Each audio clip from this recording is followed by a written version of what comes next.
Presiden Joko Widodo dan Ibu Negara Iriana Jokowi melakukan pertemuan dengan delegasi, salah satunya Presiden Rusia Vladimir Putin di Beijing, China pada Selasa 17 Oktober 2023 malam.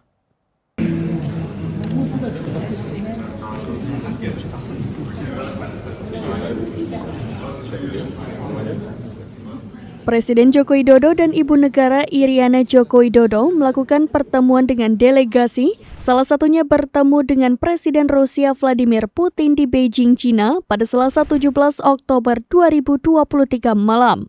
Diketahui Jokowi bertemu dengan Putin sebelum menghadiri Welcoming Dinner Leader Belt and Road Forum yang dilaksanakan di Great Hall of the People, Beijing. Tampak dalam gambar yang diabadikan Sekretariat Presiden, Jokowi yang mengenakan kemeja putih dibalut jas hitam tampak berbincang dengan Presiden Putin yang juga memakai pakaian dengan motif yang sama. Presiden Jokowi berbincang dengan Presiden Putin yang didampingi Iriana Jokowi. Selain berbincang, Presiden Jokowi dan Iriana Jokowi juga tampak berfoto bersama Presiden Putin.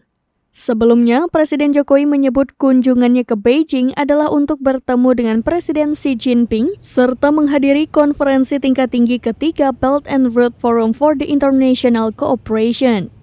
Selain itu, Presiden Jokowi juga direncanakan untuk bertemu dengan Perdana Menteri RRT Li Qiang dan Ketua Parlemen RRT Zhao Leji. Dalam pertemuan tersebut, Presiden akan membahas sejumlah isu prioritas dimulai dari perdagangan hingga investasi antar kedua negara. Demikian informasi terkini, Saudara saksikan terus berita lainnya di kanal YouTube Serambi News, website dan Facebook serambinews.com. Download Tribun X sekarang, menghadirkan lokal menjadi Indonesia.